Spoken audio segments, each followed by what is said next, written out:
Hello friends, welcome to my YouTube channel. Friends, today I am discussing some important questions which is related to output based from Java. Okay, तो ये questions आपके जावा और सी से regarding हैं. ठीक है, ये क्वेश्चंस प्रीवियसली आपके गेट और इंडिया नेट में पूछे गए हैं और आपके आने वाले अपकमिंग एग्जाम के पॉइंट ऑफ व्यू से काफ़ी इंपॉर्टेंट है. तो चलिए स्टार्ट करते हैं. क्वेश्चन आपका है which variables is are accessible in main function. Okay, तो आपको क्लास दे रखी है सैम्पल नाम की, ओपन करली ब्रेस के बाद आपका प्राइवेट और इंट्री एक्स आपका वेरिएबल इंटीजर टाइप का डिफाइंड है, प्राइवेट है. उसके बाद प्रोटेक्टेड आपका वाई वेरिएबल इंटीजर टाइप का डिफाइंड है एंड पब्लिक आपका डिफाइन कर रखा है जेड वेरिएबल. ठीक है, तो और क्लोज करली ब्रेस लगा हुआ है. इसके बाद आपसे पूछा जा रहा है कि इसमें कौन सी क्लास एक्सेसिबल होगी. तो इसमें आपका जो आंसर है वो है only public class get access. केवल पब्लिक क्लास आपकी एक्सेसिबिलिटी गेन करेगी. So Z will be the print. Okay, तो पब्लिक क्लास आपकी ग्रांटेड होगी एक्सेसिबल के लिए, तो आपका जेड आउटपुट आएगा. ठीक है, अगला क्वेश्चन आपका है what would be the output of the given programming. तो ये आपका C++ का क्वेश्चन है. इसमें पूछा जा रहा है कि आपका आउटपुट क्या आएगा. तो दे रखा है हैज़ इंक्लूड IO स्ट्रीम. तो इसका मतलब है हैज़ इंक्लूड आपकी हेडर फाइल है इनपुट आउटपुट स्ट्रीम की यूजिंग नेम स्पेस स्टैंडर्ड. और वॉइड फंक्शन 1 आपका डिफाइन कर रखा है. इसमें पैरामीटर दे रखा है इंटीजर टाइप का एक्स वेरिएबल है. और सी आउट एक्स आपका इंट के साथ लगा हुआ है. फिर आपका इंट मेन फंक्शन डिफाइन है और फंक्शन कॉलिंग हुआ है फंक्शन 10,20 ये कॉल किया गया रिटर्न 0.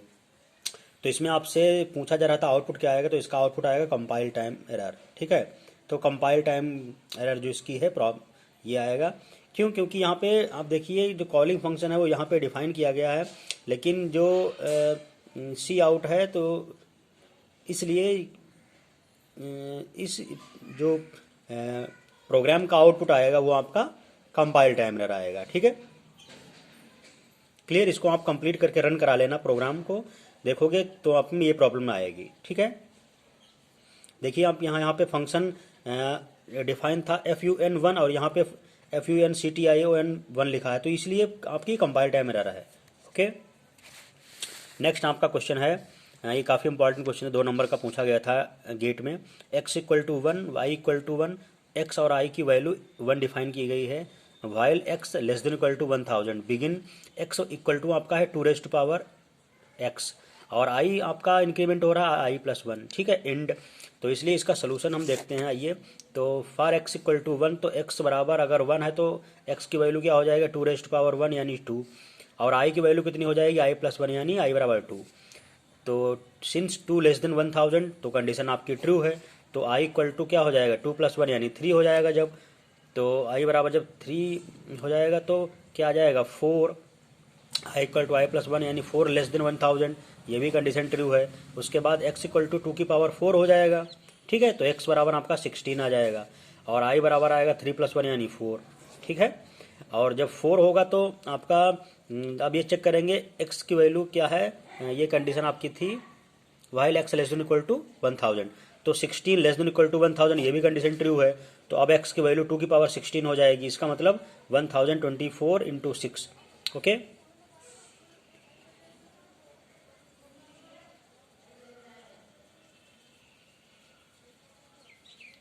क्लियर. तो 2 की पावर 16 की वैल्यू होती एक्चुअली है ये शायद यहाँ पे गलत लिखा हुआ है, ये आपका 2 < 16 हो जाएगा यहाँ पे. ठीक, तो इसकी वैल्यू हो जाएगी आपकी, इसको लिख सकते हैं 2 < 10 इंटू 2 < 6. ठीक, तो ये आपका आ जाएगा 64 इंटू 1024. ओके, तो i की वैल्यू हो जाएगी i+1 यानी i = 5. तो i = 5 होगी तो इसका मतलब है 64, ये 64 इंटू 1024 <= 1000, ये कंडीशन आपकी फॉल्स हो गई. ठीक है, तो इसका मतलब है i की वैल्यू कितनी इंक्रीमेंट हुई, i की वैल्यू 5 तक इंक्रीमेंट हुई है. ठीक है, तो i की वैल्यू आपसे पूछी जा रही थी तो i = 5 आ जाएगा. ये काफ़ी इंपॉर्टेंट क्वेश्चन है, आप लोग अच्छे से नोट डाउन कर लेना. ठीक है, गेट में 2 नंबर का पूछा गया है, इसका मतलब लॉन्ग क्वेश्चन आपके यूनिवर्सिटी एग्जाम में पूछा जा सकता है और एनटीए नेट में पूछा जा सकता है। ठीक है, तो ये आउटपुट इसको आप सी के कंपाइलर पे रन करा के देख सकते हो। रन कराओगे इसको तो आपका आउटपुट आई की वैल्यू 5 आ जाएगी। ठीक है, काफ़ी इंपॉर्टेंट क्वेश्चन था। ओके, इसके बाद आपका एक क्वेश्चन दे रखा है, the parent class of all Java classes is. तो जावा क्लास की जो पेरेंट क्लास होती है वो Java dot lang dot system होती है। ठीक है, अगला क्वेश्चन है, when a circular queue is implemented in an array then which of the following condition holds when there is only one element in the queue. तो जब Q में केवल एक एलिमेंट होगा, इस प्रकार की सिचुएशन होगी, आप देख सकते हो। तो इसका मतलब है फ्रंट और रियर आपका सेम पोजीशन पे होगा। तो कहने का मतलब यह है कि फ्रंट और रियर दोनों की वैल्यू नल नहीं हो सकती, एटलीस्ट जीरो होगी। जीरो होगी यानी इंडेक्स नंबर जीरो अगर ये है तब भी इसका मतलब यहाँ पे एक एलिमेंट है।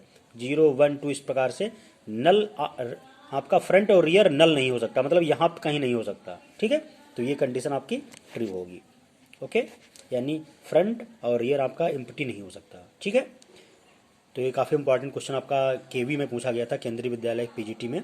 ठीक है, इसके बाद आपका क्वेश्चन है, this part of operating system manages the essential peripherals such as the basic input output devices that is keyboard, screen, disk drives and parallel and serial ports is.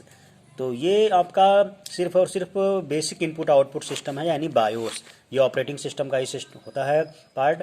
Operating system इसको जब booting होती है तो इस प्रकार सबसे पहले BIOS को चेकिंग करता है। ठीक है, नेक्स्ट आपका क्वेश्चन है, बायोस पूछा जा सकता है आपसे, इंपॉर्टेंट है काफ़ी आईसीटी के regarding, basic input output system.